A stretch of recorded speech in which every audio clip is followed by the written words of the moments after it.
kneel, pay respects. That's Yeah, it. the actual Hebrew word that you're talking about has multiple meanings, and that's Yeah, another thing that they don't do is they don't go study the Hebrew to fit the context of the story. That when you study the Hebrew, you're not supposed to you're not supposed to try and study the Hebrew to fit the New Testament, right? Because the New Testament is making claims. So what you want to do in studying the Hebrew is go back to the Old Testament, read the story in context, read exactly what the prophet is that's what it saying. should have said. It should have said that. And Melchizedek Barakah. So when he Barakah, he bowed down to him. He He bowed to kneeled. Abraham. They was trying to bribe Abraham. Yeah, The king of Sodom and this Melchizedek figure that came with the king of Sodom they were trying to bribe Abraham, and Abraham didn't fall for it. He gave them back everything. exactly. And That's why I say I would not take something from a shoe lecture or something like that. exactly, Yeah. because he So I basically wasn't finna take nothing from a pagan Canaanite, even though this Canaanite was a priest of God Most High. Still, they worshiped other gods. So they were in idolatry. Even though he served Yahweh, he served other gods too. So he broke the first commandment, basically placing other gods in front of or next to Yahweh. yeah.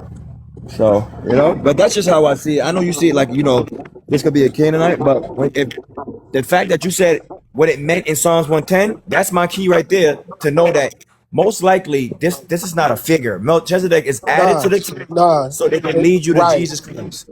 In Psalms 110, it's just the phrase Melchizedek. It's not the name. It's the Yeah, same way as you see the name, the phrase, the word Yeshua in the book of Isaiah, but it's not the name Yeshua. It's the yeah, word Yeshua. It's a yeah, difference. When somebody says salvation, if you name a child salvation and then you use a sentence using the other so definition of now I that see it word, now. So basically when Abraham came right? back, they was trying to pay him fake respect so they could get the goods. Exactly. And, Yeah, and Abraham gave them the goods anyway because he didn't want nothing from them. yeah. Okay. So who is David after the order of? He's It, just it, after the it, order of righteousness. That's I it. just, I just, I just, Yashun, if He- you weren't up here, I just basically broke that down. When yeah, you read that from Oh, the Hebrew, and from the Hebrew is Atah Kohen Le Olam Al Divrati Melchizedek. What that means in the Hebrew is you are a priest forever according to my word, O King of righteousness. It's not using the name Melchizedek, it's just using a phrase. yeah. And That's it. what the Christian Bible does is they change that phrase into a name. And it's really just the phrase being used in that moment.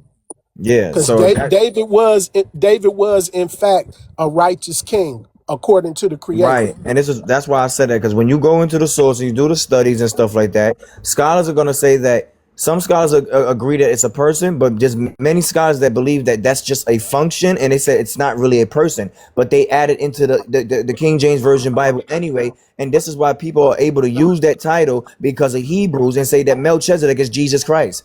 That's what It's they do. it's the same way that it's the same way that they do Isaiah 9:6 when it says Pele Yoetz El Gabor Aviad Sar Shalom. They basically they taking a phrase and they taking it out of context. They don't use the phrase according to the context. Right. So according to the context, when you read that Hebrew, it's Atah Kohen. Kohen means you are a priest. Le Olam means forever. You are a priest forever. Atah Kohen Le Olam. And then the next part is Al Divrati, and that means according to my word, right? And then it says Melchizedek, O King of They said righteousness. so, Jay. So somebody's asking you, can you bring out the verse that you said that Melchizedek was worshiping deities or something? Can I bring out? He was a Canaanite. What else do I need to say about that? Weren't the Canaanites pagan? Did the Canaanites not worship other gods? yeah, many Yes, did. I feel like when they Right? say I feel like when they say that when they made this this character, right? And A it's person, funny right? And I because hold on, it's wait, funny hold on, because Jay, hold on, go. right? I'm sorry. I Yeah. apologize. No, I just want to say this one thing, right?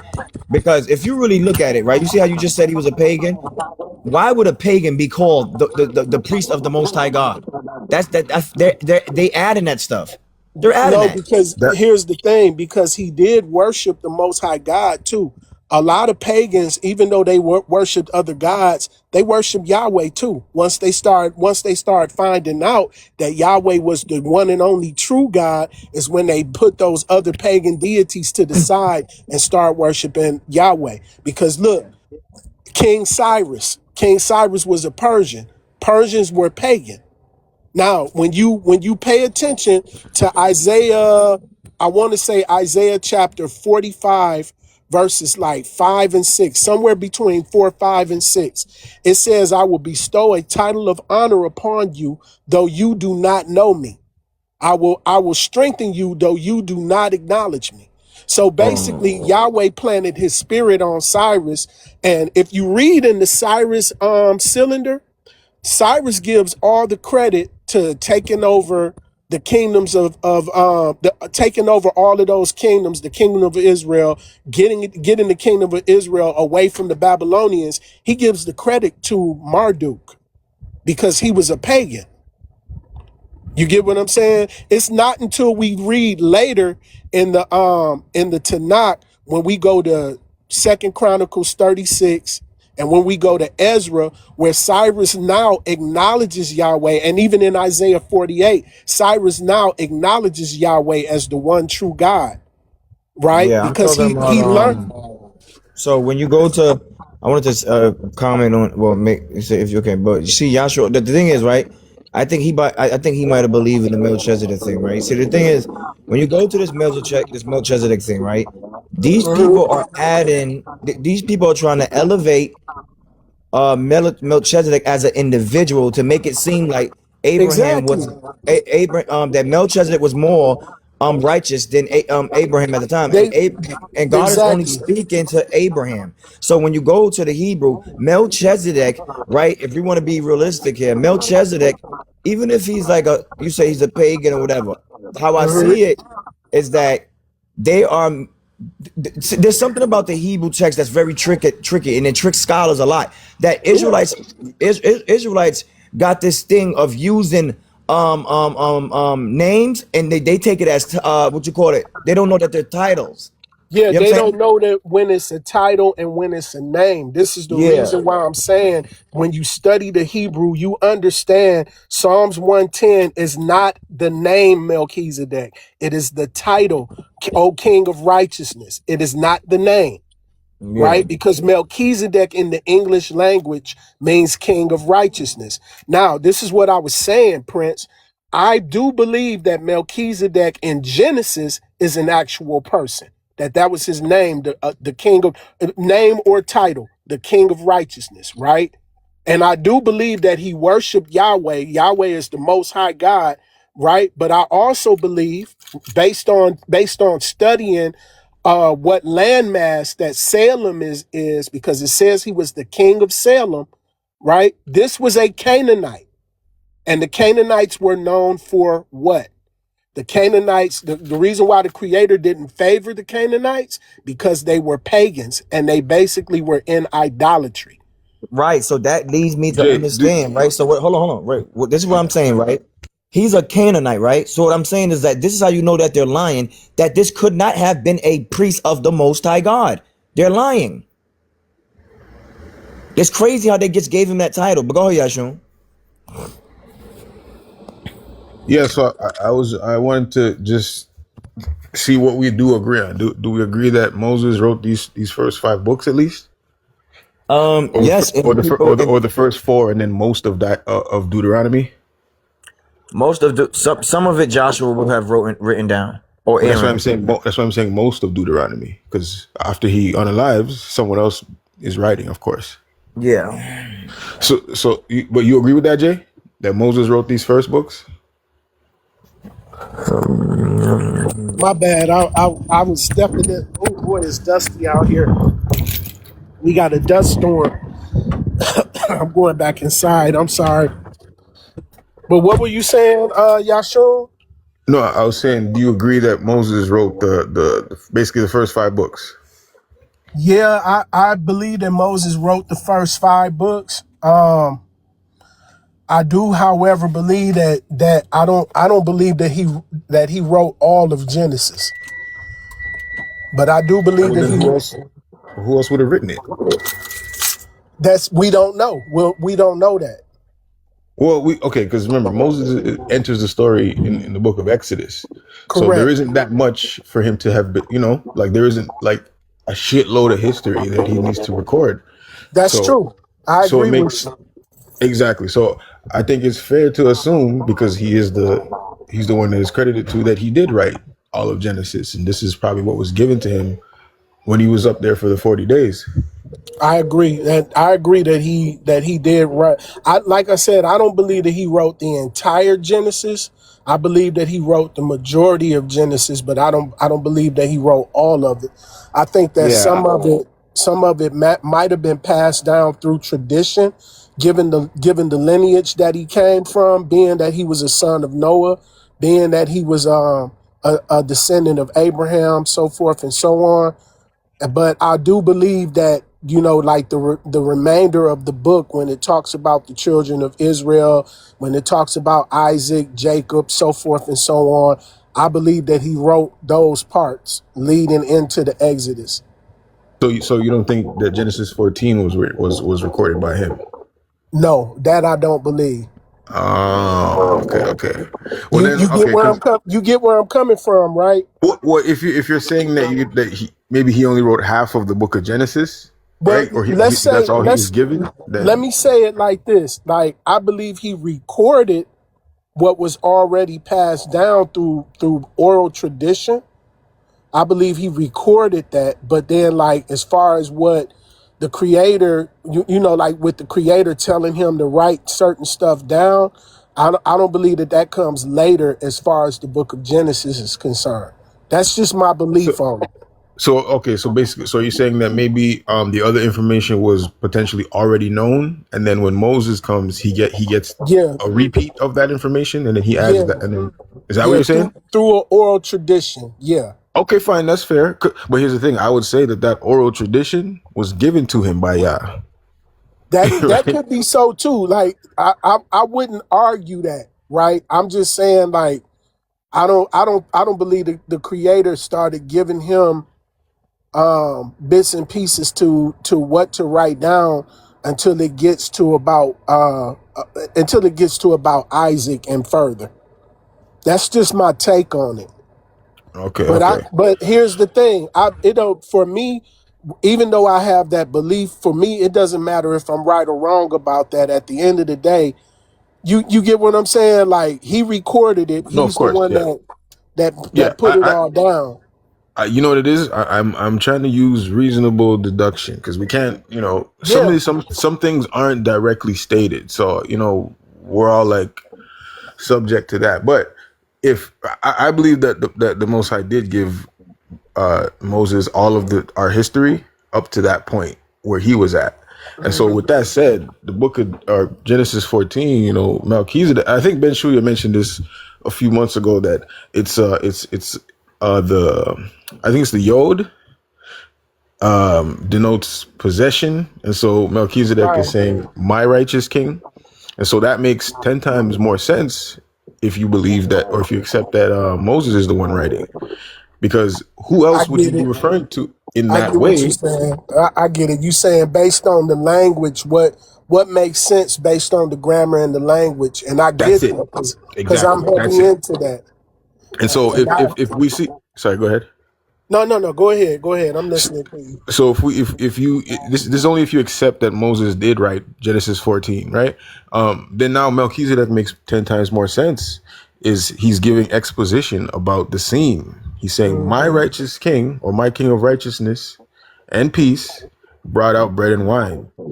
And then it continues on from the previous verse where we see that King of Sodom, is going out to meet Abraham, right? And so Moses is writing and saying that, yeah, the king of Sodom went out to meet my king of righteousness and peace. and he blessed him. He's saying King of I, Sodom, Exactly. That's blessed him. how it should have been written. I actually did a little bit of extensive research on that, right? The subject, as far as how the Hebrew goes, the subject, right, the subject would be Melchizedek. So this separates it from being, even though like with the language and all of that, just because Melchizedek can mean my right, it can mean my righteous king, it can mean O king of righteousness. There's multiple meanings to that phrase in the same conjunction.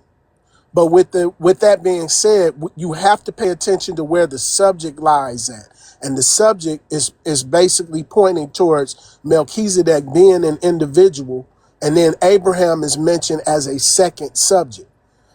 If I had my notes, I would put them on there. I don't know if I got notes or not stored on this, but I would put it on the screen to show you exactly what I'm talking about. But it's the way that the grammar goes that's an actual person, Melchizedek. He's not I talking agree, about Abraham. but okay, I agree that it is a person, but that person is Abraham. It's just another title for Abraham's function in the land, right? Not Because based that's who on he the was. grammar. Not based He on the grammar, no.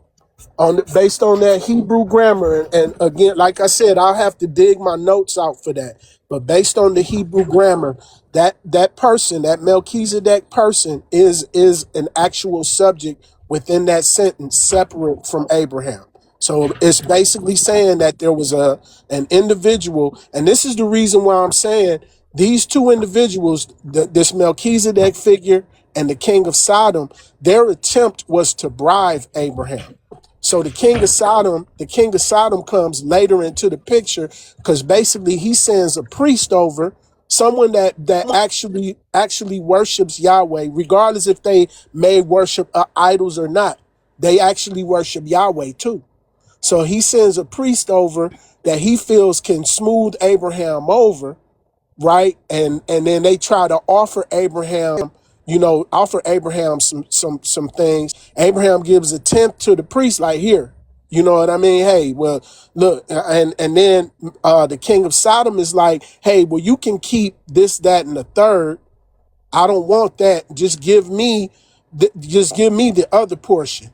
And Abraham's like, Abraham, nah. But see, and but then we're going back. hold on, but If we Abraham right, doesn't give so anything. He's the one but receiving. look, look. See, if we do that Nah, now, he's right? not the one Hold on, receiving. no. Go Listen, ahead. if we do that, right? You see how we're going back to the thing of making Melchizedek a individual. So if we That's keep what hold but on. Prince, that's go ahead, go ahead. Yeah, I just want to say that if we argue the point of making him an individual, right? Then Psalms 110 doesn't hold any value because we're going to say that King David is in the order after him, but when you go into the Hebrew, it just means righteousness. So if it just means righteousness inside of Psalms 110, what I'm saying is that they are trying to make Melchizedek a individual, and he's not. It's not a person. It's just a title. I don't have a problem with Melchizedek being an individual. What I'm Yeah. saying is we have to have a firm understanding of what type of individual is he. Hebrews has no bearing in this whatsoever. Whether if you believe Melchizedek is an individual or if it's just a title or whatever. Yeah. The book of Hebrews is saying something totally different from what Genesis is saying and from what Psalms Yeah, is I'm not saying. concerned Wait, the about. book of Yeah, I'm not. Hebrews. Yeah, I'm not talking about Hebrews, right? I forget about that, right? I'm saying that if we go to saying that, you know what, I don't have a problem with him being a person. What I'm saying is that it makes Psalms 110 look stupid because now if the title comes from this individual that's called Melchizedek. Mhm. So when we go to Psalms 110, it's telling you in the King James Version that he's a priest after the order of Melchizedek, but the Hebrew word, he's the king after the order of good righteousness, right? Or just righteousness, Right, period. So if right, Psalms 10 is saying that, that knocks the whole Melchizedek thing being an individual. right. That's what I'm saying. Well, and that's what I'm saying. Psalms 110 ain't got nothing to do with a person named Melchizedek because they're misreading that.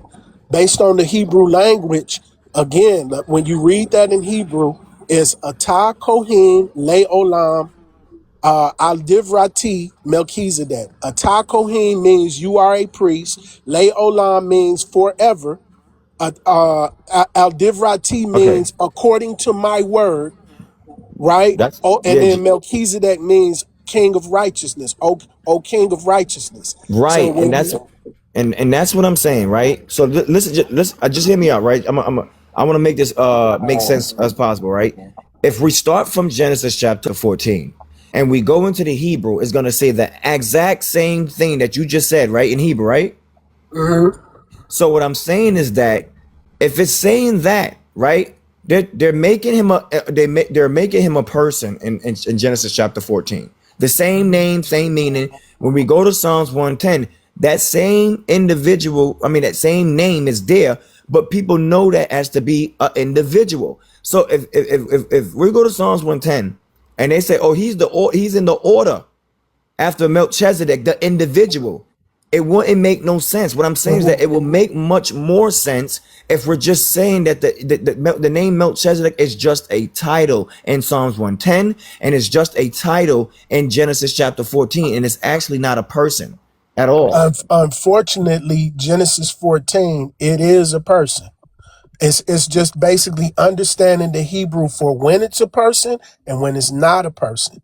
In Genesis I feel 14, like it is there's a I feel person. like that scholars they either did that on purpose or they just didn't understand the text. I think that Oh, they added and that I there. and I will say this: certain words were added to Genesis 14 too. Once you do your study, which is the reason why people have a misconception of who this Melchizedek figure or what this Melchizedek figure is. Right? Certain words were added. Like there's some that particular part of the text when you read it from the Dead Sea Scrolls, it is fragmented. So there's words that's being added there. I get it, but all I'm saying is that they're turning Melchizedek into a person because that's how they use him so to get you to Christ. But if we go into the Hebrew, what I'm saying is that Melchizedek is not really an individual. It's a title. It's a function, and they're adding him as a person. And you know how I know that they're adding him as a person because when Genesis chapter 14 doesn't start off with Melchizedek being a king, and it's not about him. That's why Yeah, that's how you know he that they're just adding it. basically this particular figure pops up out of nowhere. But this is why I'm saying this figure is being used by the king of Sodom to bribe Abraham. And Abraham turned the tables on them because number one, he gave a portion of what they were trying to bribe him with. He gave a portion to the priest because the king of Sodom is bringing a priest in front of this man and basically trying to get him on his side, right? So he gave a portion of what was given to him to the priest. The remainder of everything else he gave back to the king of Sodom, and he made it perfectly clear he didn't want nobody saying that I don't want nobody saying that they made me rich. In other words, I don't want nobody saying that they bribed me. I didn't And the reason accept no why bribe. right, I get that part, and the reason why I feel like he's not a person, because notice that none of the other kings acknowledges Melchizedek if he's a person. Nobody says nothing to him, or the conversation could have went like, okay, and the kings came to Abraham and they all acknowledged him.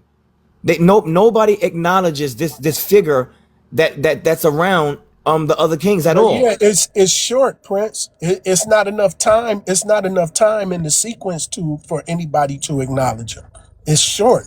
He's introduced quick because this is the thing. The man was brought to bribe Abraham. That's why it's so in and out. Somebody said that is your perception of the scripture, host, not script. No, it is scripture. When you go into the Hebrew and see that Melchizedek is really he's not an individual. That's how you're gonna know. But it's I did that study already. I can't pull up everything and and stuff all that right now because it's gonna be complicated, and I will have to screenshot certain things. But I don't want to go in and out the app. But when you go into the Hebrew, Melchizedek is just a title and it's just a function. It's there. I think that the scholars that dug up the text, they they're trying their best to understand the Hebrew text with these, and that's why I said one of the tricky things about about our ancestors is that they used And names. can I Hold can I on, say right? that? Can I Well, hold on, go right? ahead, Prince? I'm They sorry. you yeah. I just wanted to say that they use names, right, as titles, and people think that these names are people. That's one tricky thing about the Israelite text that a lot of scholars don't see. And I want to say this to what's his name? You just blocked him, but the King David dude that was just in the chat. I stand 10 toes firm that whatever Melchizedek is, right? Your book of Hebrews is lying. I stand 10 toes firm on that. And I got all the evidence to prove that. You shouldn't even have blocked him, Prince. Let him keep talking. No, that was Because I me. got I didn't all That the was block me. him. evidence. I I ain't got block him. all the okay. His name is King David, High Priest. So it's clear who Right. he thinks he is. I got all the evidence. I got all the evidence that proves that the book of Hebrews is a stone cold lie. A lie, right? Because it's trying to make all of these different assumptions about the role or title or whatever it is that Melchizedek is. It's basically taking everything out of context and trying to apply it to this Yeah, character that y'all. the book of Hebrews. That's a heathen text. It's That's not a a heathen. That's a text. straight up heathen text. Yeah, it's a That's heathen an text. evil demonic text.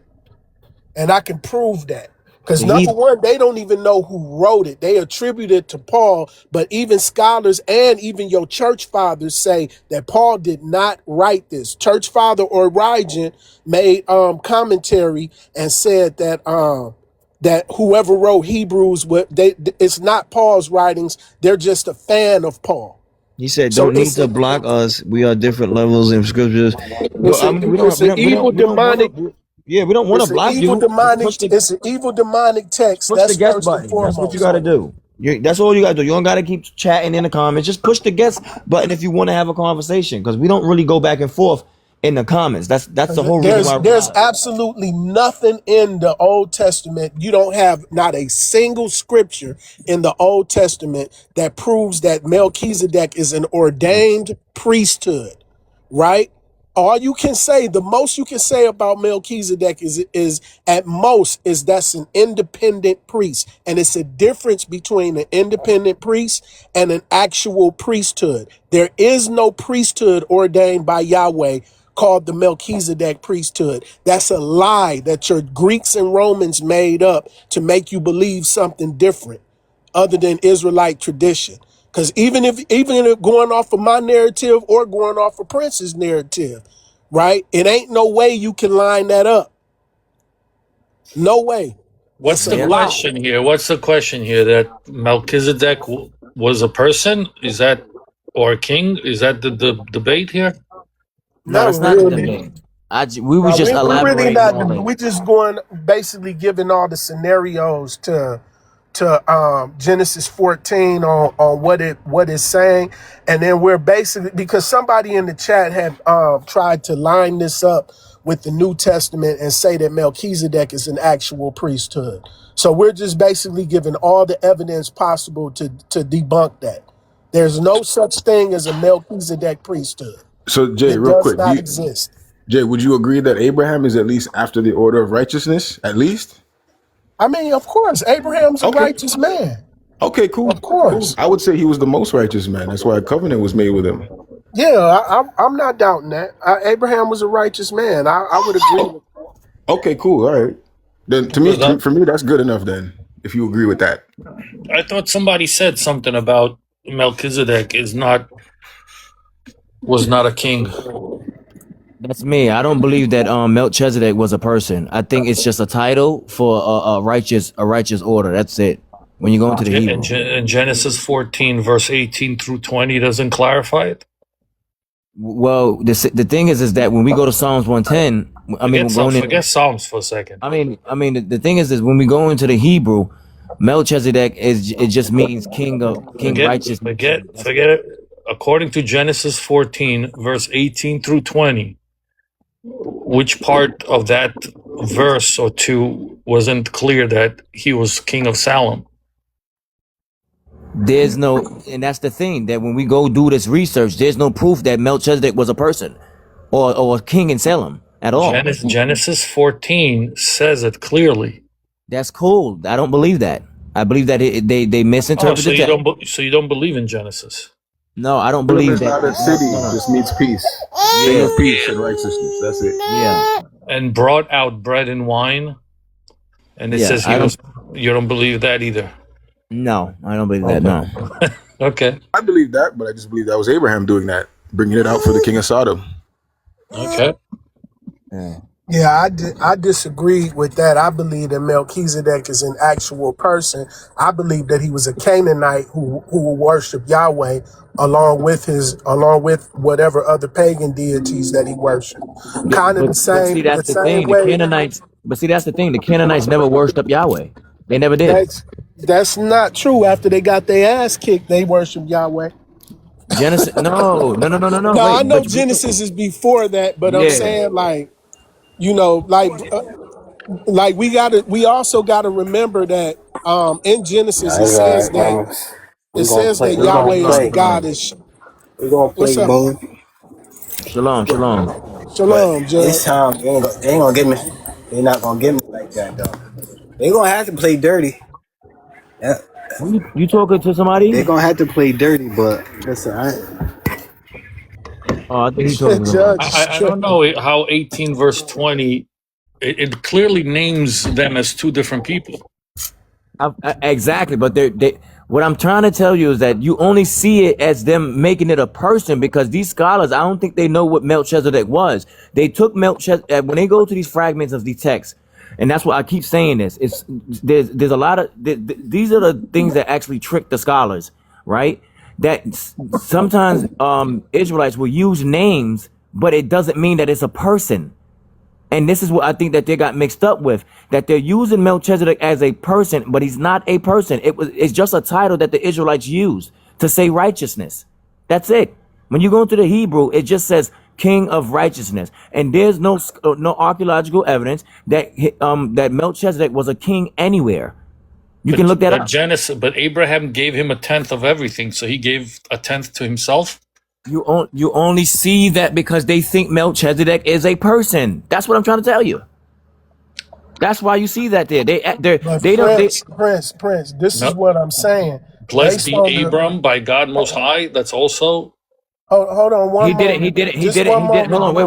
Ramon. Hold on. He did not bless Abraham. He bowed down to him. He kneeled. That's what bless means in the Hebrew. there. You go. So you got two different characters, right? That's what they're saying, that he bowed down to them. But I'm saying that I don't believe that Melchizedek was actually a real person at all. So who did he bow down to? I don't think that's what I'm saying. Melchizedek is not a person. I think that the fact that they thought it was a person, they added it like that to the text. It should have not been written like that.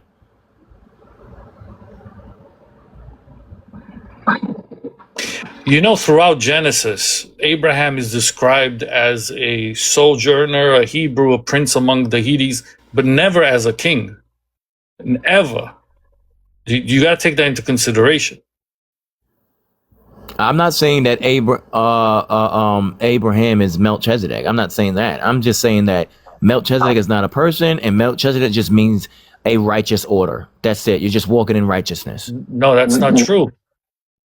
Yes, it does. You can go into Hebrew and see that. So I will say Do you this. understand the difference between uh, that it can mean both a person and a title? That it could mean a person in the title. Yeah. That's what I've been saying the whole I time. was Is Well, right. I'm just Jay. I'm explaining to him that throughout Genesis, Abraham was never described as a king. He was the king of righteousness. Genesis But 23:4. He was functioned. described as a sojourner. 14:13 as a Hebrew. Genesis 23:6 as prince among the Hittites, but never as a king. That's number one. But a king of righteousness is Function as not a- like Number two, it's not like one sitting in a Melchizedek throne. is a priest already, and Genesis calls him priest of God Most High. Yeah, and El nobody makes Elyon. him a priest exactly, and that's The the Torah problem here. never Nobody, calls hold Abraham a on. priest. And that's the problem. Nobody made King Solomon a priest of the Most High God. That's what I'm saying. That's an error. And Abraham is a priest. Abraham is a That's priest. an That's error. ridiculous. Nobody made him a priest. The So that's why I Torah said But never calls Abraham a that's the priest. reason that right there is the part that I don't believe. I believe the man was an independent priest, the same as Jethro, right? Because Jethro was a Midianite. He was a priest of Midian. So you'd have to make the same argument for Jethro. Like, who made Jethro a priest? And Jethro was not an Israelite. So we have to have that understanding that some of these Shemites, right? Some of these Shemites, some of these B'nai Noach, some of them basically worship Yahweh and were their own independent priests. So we have to have that Abraham I was don't understanding. know how Abraham Abraham can functioned as a give priest, tithing though, right? He to built his own himself and altars, bless and the himself. Most High actually chose him. So he had him yep. building altars, doing priestly things. And So and Abraham Well, was how remember actually can the priest of the king. Most Abraham High. give a tenth to himself And and bless He didn't. himself? That was the king of Sodom that gave it to him. He Abraham didn't was an give anybody independent anything. Abraham was an But give to independent and priest bless as well. himself? No, the king of Sodom was attempting to give him, and we see he rejected it. And what about the blessing? A blessing is like, it's like saying, like, pronouncing good words over somebody. And remember, the Most High Can you told show me told any verse anybody. in Hold on. Genesis where The Abraham is Most called High the said, king of Salem? hold on. The Nope. Most High said, "Those who This is bless you, I will bless." So quite literally, these other nations are aware of this, and they're coming to bless this man who is known to them in their region as a righteous man, as the king of righteousness. So it's not king as in like David on a throne. It's just saying the king of righteousness and peace, because he's able to maintain that in the region while he's there. That's why he's the king of righteousness and peace. and can you show me anywhere in Genesis where Abraham is called the king? I guess you didn't hear what I just said. It's not a king like on a throne. It's a king of righteousness. That has nothing to do with the throne. Right. Like if I say I'm the king of pizza, that doesn't mean that I have an actual throne. It just means that like maybe I eat the most pizza out of anybody.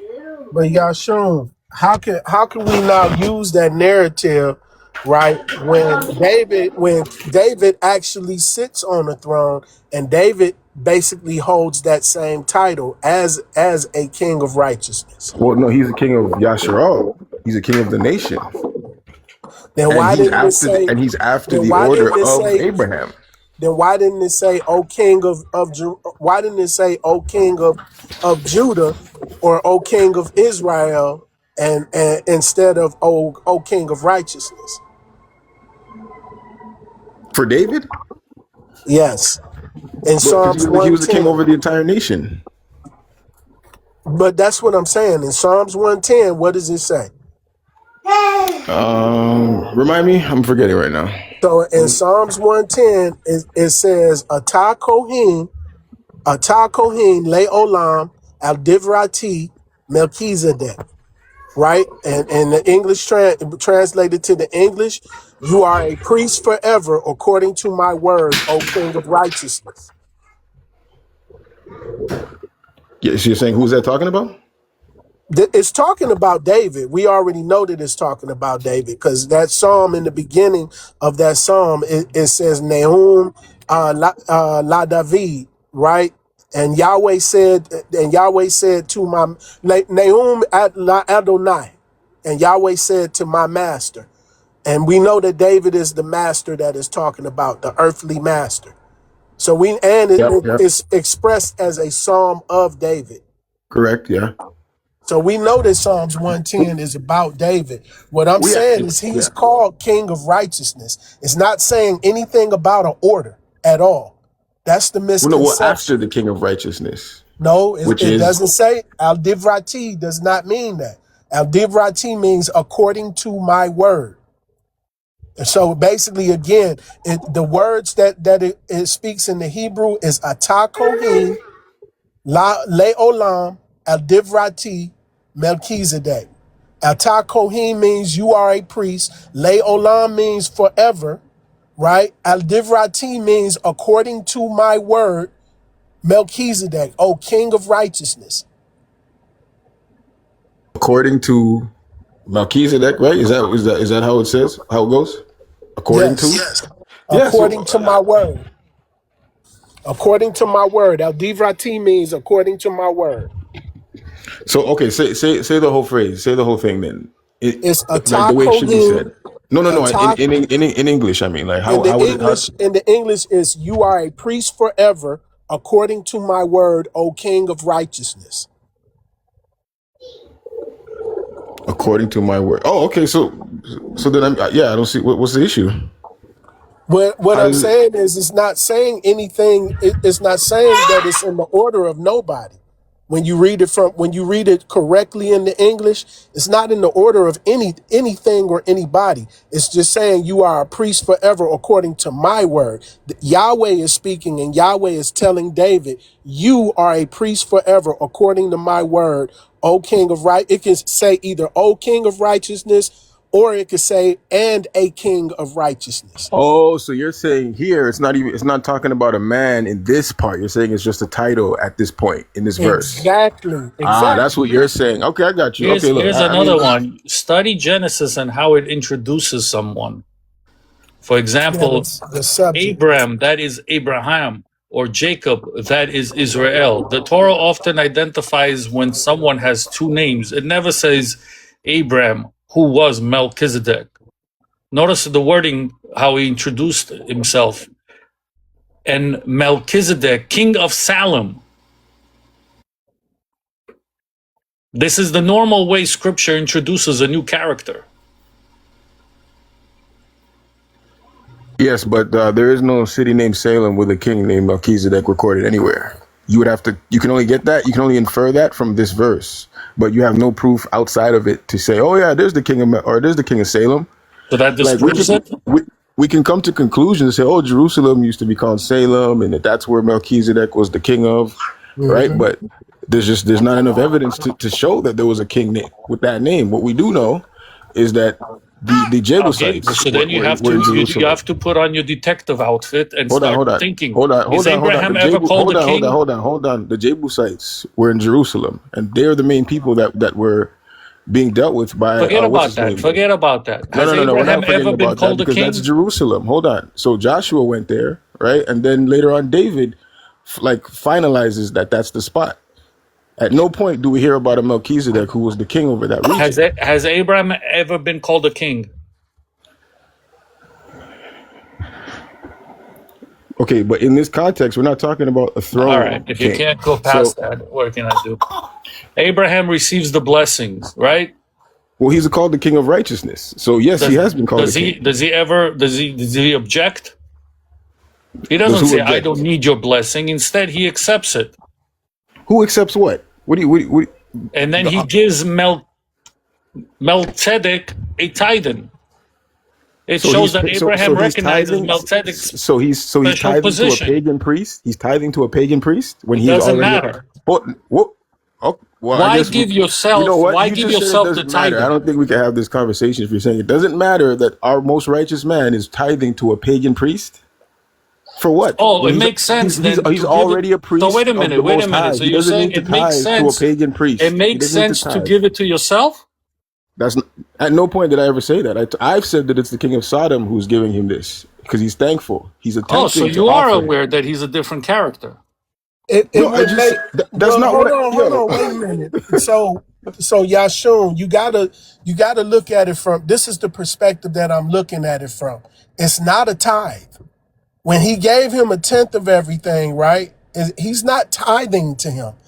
Again, the king of Sodom brought this man to Abraham to basically bribe Abraham. And Abraham gave that person that came with the bribe, gave him a tenth of everything, like basically like he gave him a tenth of everything because he knows that, okay, these two are in cahoots. They're trying to bribe me. So I'm going to give him a little something and the rest I'm giving back to the king of Sodom because he didn't accept anything from these men. He basically gave everything away and said he didn't want anyone to say that you made Abraham rich. I don't want nobody to say that they made me rich. So basically, that's another way of saying I don't want nobody to say that they bribed me or gave me any money. But Nope. check it out I'm not though. accepting Check it. that. Hold on. But check it out though. Really, a pagan priest is called the priest of the Most High God. I would never accept that. Never. Jay, I get how it's So written. wasn't it a pagan? What wasn't it a pagan that wasn't it a pagan that the Most High planted his spirit on? Who? That brought Israel out of the Babylonian captivity? Oh Cyrus is well, not a pagan. Yes, he I was was. I was gonna say There's like proof that's that Cyrus was a pagan. Absolute what proof that he well was. I'm probably gonna seem annoying to you now, but I don't accept that we went back. Well, I don't hold believe on. that. So Here's the thing. There's absolute proof that Cyrus was a pagan. However, there's also proof that he basically denounced all of that and sojourned with Israel because the Creator planted His spirit upon Cyrus. So Cyrus left that paganism alone. with the extra books, you're right. It does say that. So I'm not gonna like. Yes, you're right. There's evidence of what you're saying. The book supports that. I'm just saying that there's certain books I don't even go into those books anymore. And so the story The actually priest gave Abraham bread and becomes a lot wine. simpler. The story becomes a No, lot simpler. Tammy. Abraham did not take nothing from that priest at all. And Jay, the only reason why I stop at that point, the post exit, like after Babylon, is because there's a whole bunch of things that seem to change all of a sudden. Like, right, we get angels getting names, right? We're restored under some basically a heathen, when the Most High said that's not how we're supposed to have anybody over us in our land. So why is this guy Cyrus, who is not a native born, does not have any inheritance in the land? How is Hey, he over us?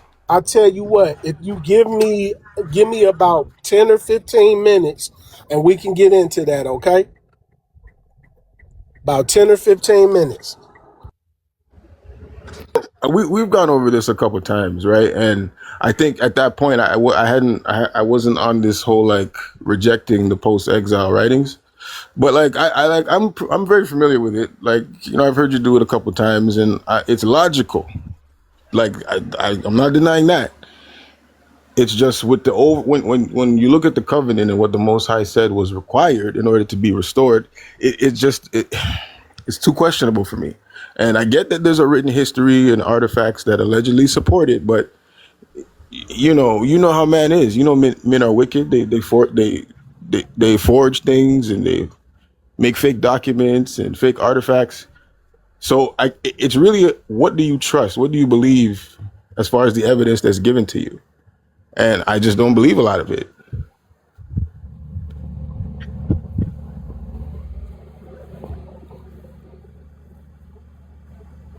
Especially when we know that they're confederate against us. Like, they would come together. So, Shalom, shalom. Jay said he need about 10 minutes. I need about 2 minutes. Can I get big screen real quick? Cause I've been looking into Salem and studying it a little bit. I want to see what y'all think about this. So Nablus would be modern day Shechem, or biblical Shechem, right? Nablus would be the modern name. If you look just to the right, to the east, you see Salem. Obviously, it's spelled a little different. We know the names change over time. But my argument would be this is Salem. So Salem would be in the north near Shechem, not in the south of Judea. I got two witnesses for this. So if we read Genesis 14, which you guys are talking about, I'm gonna start at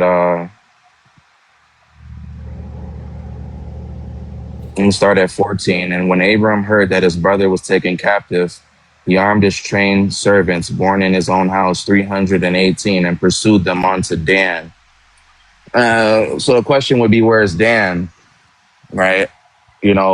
Some atheists, they'll try to argue against this. How, what is Dan? If the tribe of Dan is not around yet, why is it using the tribe of Dan? I don't really want to get into that. I mean, obviously Moses wrote the book, so Moses would know where the land associated with Dan is, but that's besides the point.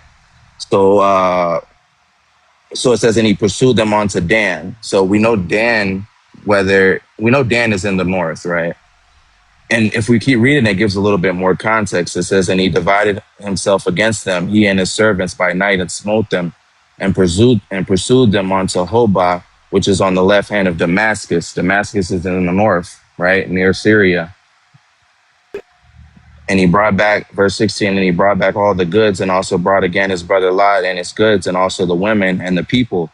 And the king of Sodom went out to meet him after his return from the slaughter of Chaldalaimar and of the kings that were with him at the valley of Shaveh, which is the king's dale. So in the narrative, we got Abraham pursuing them as far as Syria, which is way north. So if Salem is Jerusalem, that means he walked all the way back to Jerusalem to have this encounter with the king of Sodom. I mean, which is plausible. I mean, that's plausible. I mean, or right, he's coming out from Syria and he stops by this city called Salem, which I have on the map above, and that's where he meets the king of Sodom, or Melchizedek. Melchizedek is a king of this area, which is in the north near Shechem. And then one last thing.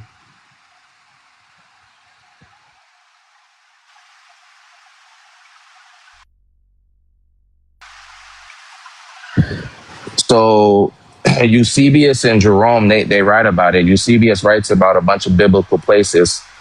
He's 4th century AD, so he's writing about a bunch of biblical places that he knows from his understanding in his time. And so Eusebius of Caesarea and his Onomastation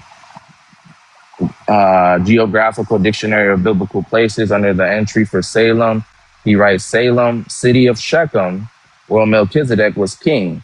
It is pointed out even now in the 8th milestone from Synthopilus on the road to Alea, which is Jerusalem.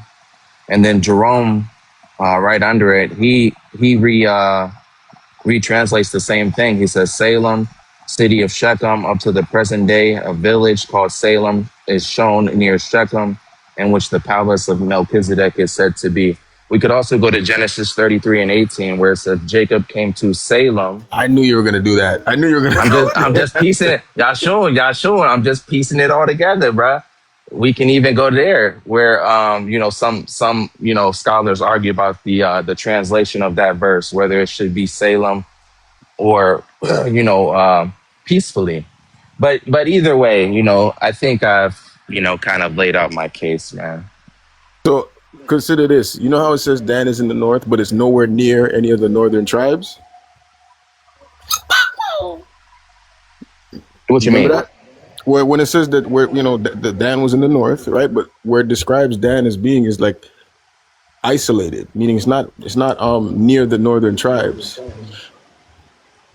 Like it's far, it's secluded. So now, mind you, you already know my view of the geography. And it just so happens that in Utah, it's shaped like the letter Y. And so it's like there's two branches. On the left branch has the usual northern tribes we know. And then to the right branch is where Dan is. And that's close to Aram. Right? It says that he's also close to the Sidonians, but he's nowhere near them. So that's more proof that, yes, it is in the north, but the land clearly had like this odd shape. And that's why it's telling you that Dan's in the north. But yet somehow he's nowhere near any of the other tribes. And also Dan, in Utah, of course, is close to the Jordan, which we know he would have had to cross the Jordan to get to the Valley of Siddim, which is where these nations were from. So he wasn't going that far. Well, I mean, I'm not going to say it wasn't far, but not as far as you might think he had to go. Because Dan was technically right there close to Mamre. But it says he pursued them even onto Damascus. Yeah, and Damascus is right above Dan. Aram is right, yeah. Right. Is right there, right? It's northeast. So my thing is then, where is Salem? Is he coming out and meeting the king of Sodom at the Salem that I put on the screen, or is he going maybe a 4 or 5 day journey walking from Dan, from up north in Syria, all the way back to Jerusalem, and then he has the encounter? Well, I mean, I think that's not talking about a separate individual. It's describing Abraham, and so there is no Melchizedek to account for if he's already accounted for as Abraham, as a title for Abraham. I'm just talking about the Salem. So you don't think Salem is a place? Not at all. And even Okay. with Jacob, like it says, he arrived safely, right? Isn't there? What's the pretext for that, where he arrived safely? All right, isn't there something that comes before that, and then that's the fulfillment of it, him arriving safely? Well, in Genesis 28, Like, there he you go. he has the vision of Jacob's ladder, that if God returns him and he doesn't have need of anything, if God returns him back to his father's house, then Yod He Vav He would be his God. And bring him back safely or peacefully. Right. And so that's why I'm saying that, that that's why I'm saying I knew you were gonna go there and use that one. But But even if I take that out, because I think Genesis 33 is a double entendre, so to speak. Because in Genesis 48, we see that Jacob gave Joseph a shoulder above his brothers, right? You know what I'm talking about? yeah. Yep. But if you go into the Hebrew, it says Shechem. So Jacob gave Joseph Shechem, or a shoulder above his brothers. So you kind of see the double entendre, so to speak. These So people I think that's what's going on in Genesis 33 as these well. people are It's just tricky. a play on words. Yeah, that's what I'm saying. The English language is tricky because you could go like, and I guess that's why they did it like that on purpose, because you could come up with all kind of theories as to what's being said, right? To like, if you make like we're talking about, if you make Melchizedek a separate individual, then we got to find out where Salem is, right? If he's of Salem, but we don't have any real evidence for where that is, and so that's what makes it tricky. So at that point, you really just got to be logical. Like, who else would it make sense for that to be talking about, considering the nature of the whole interaction? Like, it almost seems like even though Abraham is the one that got the victory, he's like he's just like not the main part of this narrative. It's like it's more about these alleged two other people. It seems to make it about them. And now, Yeah. the New Testament, now they got a guy who is after Melchizedek, or he is Melchizedek. But I think from what I showed though, it was an ancient place called Salem that seemed to be associated with Melchizedek. I know you don't believe it's a Oh, place; it's just a king. the Caesarea guy, or that you're talking about that? Those writings? Well, yeah. Well, even the modern day map that I just had up, right? Oh, It the has a Salim. it Yeah, has yeah. a Okay. Yeah, it okay. has that, and then you have Eusebius and Jerome that say the same thing, that Salem is a city in Shechem. Well, So I get that guy goes in the body bag for me because I don't think that those people existed. yeah, I get that it supports, the idea of, certain narratives, but but how crazy is that though? What's the odds? What's the coincidence that you can pull up a modern day map of Shechem or Nablus, and just to the east of it you see Salem? What's the odds of that? pretty high considering, that that's a theme park over there, and they knew Oh that people, my. and they know people are going to look at it like, oh, he's from Salem. That's what we're all, that's what's hammered into all of our heads. But that would be an issue, because that means they did the theme park wrong then, because their theme park, because the Jews are running the show over there. So the theme park, they wouldn't have put Salem up there. They would have put Salem in the south by Jerusalem. But You're right, but we don't see any ancient maps. We don't see anything that's of a city called Salem in the south, in Judea.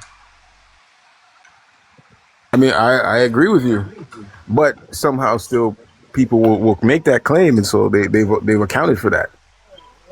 Just like they've accounted for the path that JC walked allegedly, and the place he slept in Egypt. They've accounted for all these things in the story. Now, if you and I know that didn't happen, or actually, I don't know if you think he might have been a real person and just not who they say he was, but I don't think that dude existed at all because he's got 3 grave sites on this earth allegedly. So just because they have something to tell you that, oh, this is where this guy was, must you believe it? Yeah. So that's all. And honestly, if when the covenant is the standard, it kind of keeps it easy to stay focused on what we should actually be focused on, which is the fact that Abraham is the example. Ain't no pagan priest. We're not after the order of any, or according to the word of any pagan priest.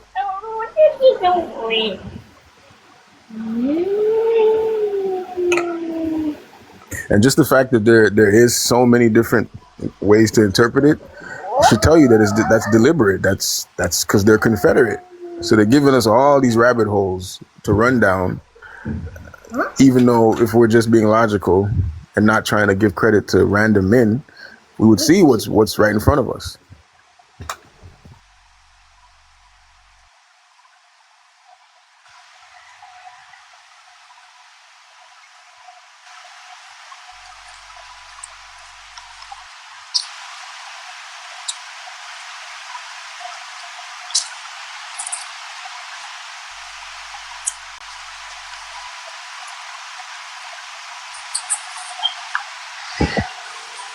Yep.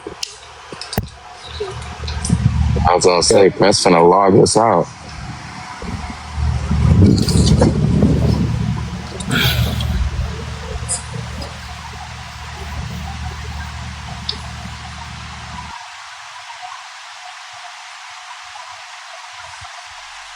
Yeah, Genesis 48:22.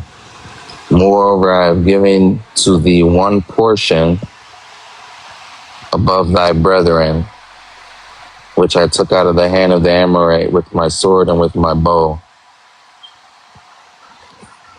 But that one portion in Genesis 48:22 is Shechem.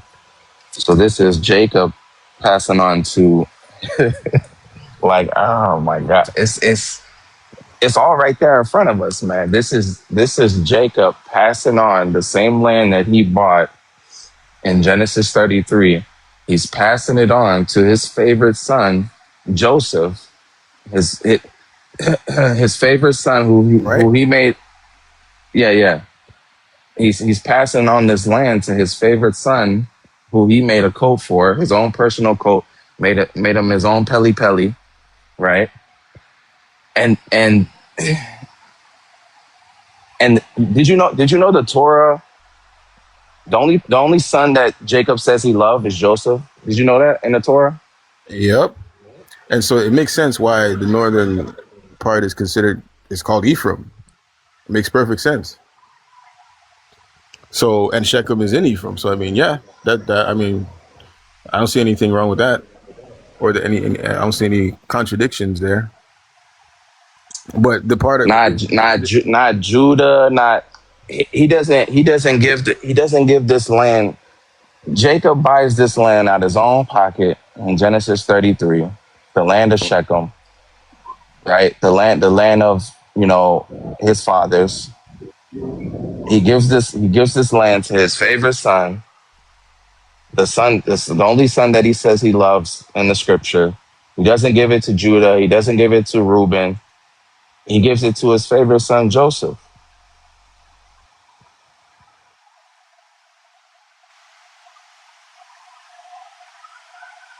yeah, the main guy might be coming from Ephraim or from the north.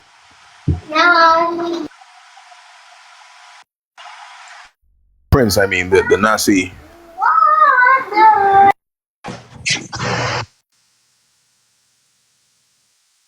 What you mean, the main guy? No, well, this is the final prince that Yah is gonna install, I guess, over us. Yeah, I can agree with that. I mean, it seems to be pointing to that. I mean, it's just crazy how we get outside of the Torah and then we forget all about Joseph, Joshua, the son of Nun, who is also from Ephraim, and Joseph. We forget all about Joseph after we leave the Torah. It's all about Judah and your boy King David. Why do we need Joseph? You said why? Why do we need him for? What do you mean? Why do we need him? In a way, like, what's so important about him? I was just showing you what's important about him. Joseph is the The big whole dog. Torah, Truthfully, the whole Torah No, points I to know that. I'm Joseph. saying, like, what does he benefit us in this lifetime? That's what I was saying. I mean, King David don't benefit us in this lifetime either. I mean, one could ask them, what does Judah benefit us in this lifetime? I don't know what the hell is their benefit. As far as I know, they all in jail. Yeah. you're right. Yeah, we're all in jail. Trying to Yeah. be like King David. They all in jail, ain't they? That's what Isaiah said. He said these are people snared in prison houses.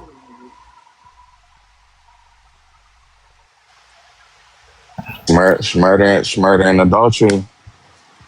Murder, adultery, rape, plagiarism with the damn Torah. Stop. Grape? Come on. Mm-hmm. You're throwing grape on him now? No, I'm saying the tribe of Judah was raping people, bro. What? They doing it today. All Israel, are you telling me our brothers and sisters are not in jail for doing those acts? I mean, I'm not saying that, but you know. Oh, I'm not saying biblically they was doing that. No, that's not in the text. I'm saying like in this lifetime and age, our brothers and sisters is wilding out, bro. So Matt, you don't think that it's, or you agree that it's probably someone from from the north who would be the one? Yeah, from Joseph or Levite, I would say. Like Moses. I mean, Genesis 49 does say until who it belongs to, right? So, And it belongs to me. I'm just waiting. Let me stop. What if it's all of us, man? What if it belongs to the righteous remnant? that could be the him who it belongs. Yeah. Like, what if it's referring to the remnant that Yah said he leaves behind? He leaves a portion of him for himself. And then it tells you in Isaiah that my servant will justify many, right? That's the righteous remnant. That we're going to justify many. And we're doing that right now. We're actually living in the text. We're actually living in what we're actually reading right now. We are the righteous servant that's trying to justify many to come back to Torah. And Yah is using the righteous servant, which is the servant, to bring back the other tribes of Israel. That's how he restores the tribe of Israel, because he leaves a righteous remnant, like Jeremiah said. You guys are doing it right now. It's gonna take a while. That's all. You're gonna go right? Yeah. Some guys think they're gonna have to go across the waters? Nah, you're just gonna have to travel to Utah a good what, 2 days or 3.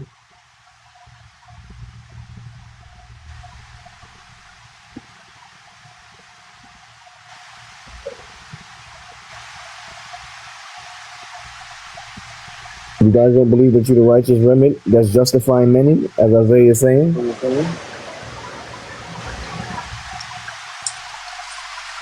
How do we justify many? By doing what? Do you remember? You justify many by teaching our brothers and sisters, our sons and daughters to keep Torah. No. What is it? Well, yeah. But I'm saying, what does the verse say though? Like explicitly, do you remember? And my servant shall justify many. That one. Yeah. But how does he justify them? Says, I don't. doesn't it say by making his soul an offering? for guilt, meaning that you can't justify many if you don't. The children of Israel can't justify many, and unless they they acknowledge their guilt. So, and this is exactly what would happen on the Day of Atonement. You remember the how that the process for that? So that's what it's saying. Until we do that, basically, and in captivity, that would be Yeah, humbling yourself, right? Making your ego the offering that you're, as you know, and that you're telling putting up. others too. Like because you got people that got a prideful problem that they will say, "Oh, I ain't guilty of nothing." No, you can't. Nobody can sit here and say they're not guilty of nothing Well, that's an ego because then. That means they're not yes, making their ego an offering. exactly. You know, That's what the Most High is saying to do. Acknowledge your guilt. It doesn't mean you got to yeah, unalive to do that. you yeah. you kill the wicked part of yourself, symbolically, but ain't no actual literal death. That's where they all wrong. Oh, ooh. That's all you gotta do is dash away the old world and put on the new one. Oh man, but they, oh man, are they acknowledging? I guess, are we acknowledging our guilt? Right? Bro, I have. Haven't you? Yeah, I acknowledge my guilt, man. I confess my guilt Shit. I acknowledge the guilt of the people that came before me, like my own bloodline. because to I wasn't even acknowledge, there. yeah, the Most High doesn't want them to acknowledge. She wants us to confess it.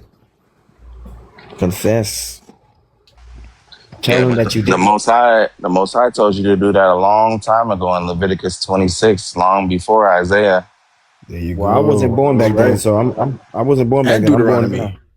Deuteronomy, where Moses says the I, same thing, like just before he unalives. He says, "Yo, you guys are, you're gonna fuck up. I know it. no, The Most High already that's told what he me." told our that's what he told our ancestors. I now know because I'm reading.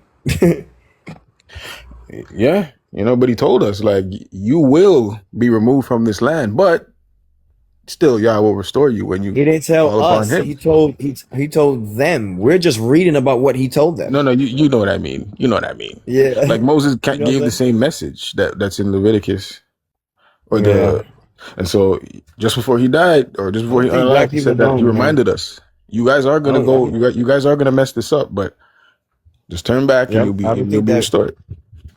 Yeah, I don't think that black people know that they got a very powerful past, powerful and nasty at the same time because they was doing mad weird shit.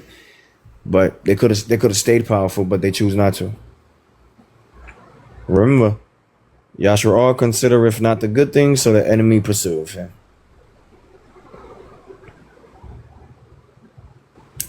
What's wrong with them niggas, man? And the nations are confederate against us.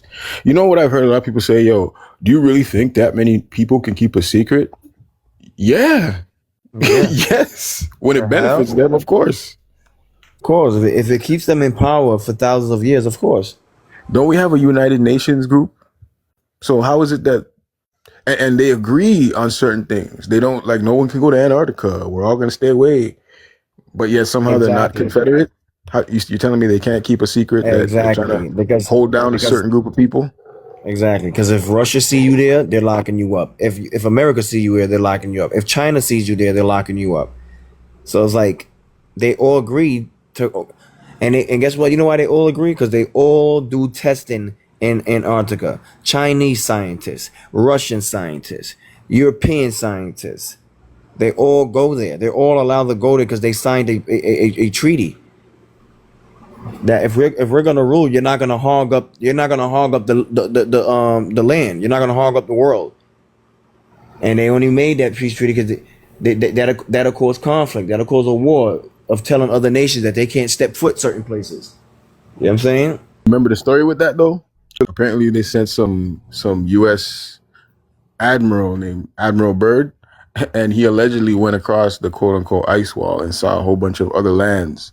And then all of a sudden, no one can go there, right? But I think that's just a psyop, just to make people think that this place is bigger than it really is. I believe that there is land over there, but he was trying to lie. He was spreading the rumor talking about there's cities over there. Yeah, I mean, I don't think there's anything. Because we don't have proof. We just I think heard that these I think conspiracies. that And Antarctica is just a cold abyss. That's it. It's just a I cold think, yeah, I abyss. think it's just a big, giant, cold island. It's not an ice wall. It's just a big island that's covered in And snow. and the Most High already made that clear. Um, where the frost come from? It comes from Antarctica. The four winds.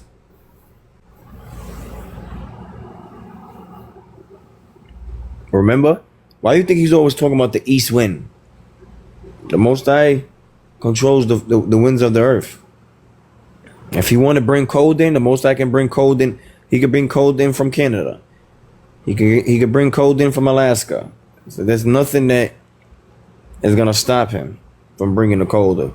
Or if he just wants to if he wants it to get completely cold, why? You know why Antarctica is always cold? Because the sun is not always there.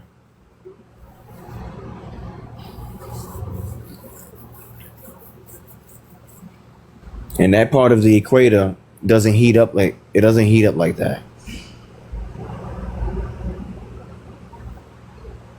I don't think there's no volcanoes in Antarctica.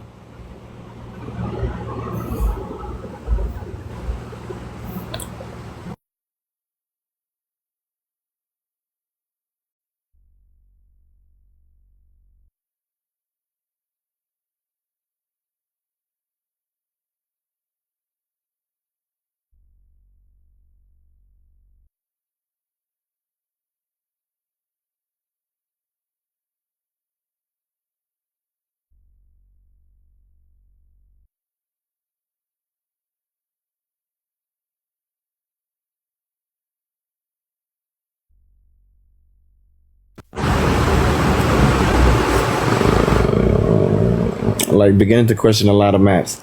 I just found. Listen, I think you do much better with the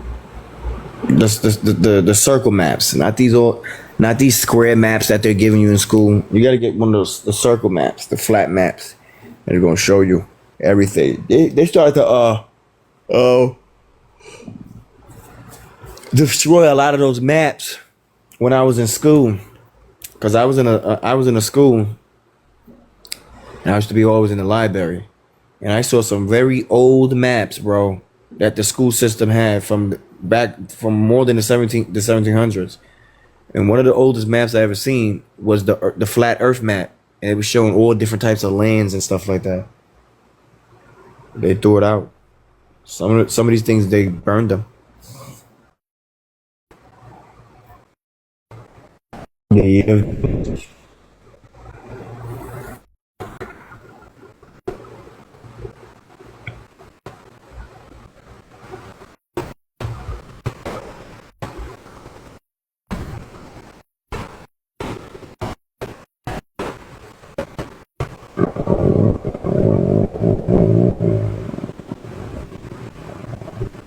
Yeah.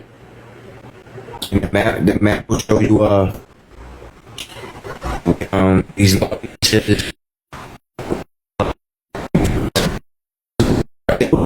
things. This is why a lot of people don't go to the Congo forest or the Amazon forest, because there's large reptiles over there. That part of the earth is very the CO2 levels over there is very high. The oxygen levels is very high over there.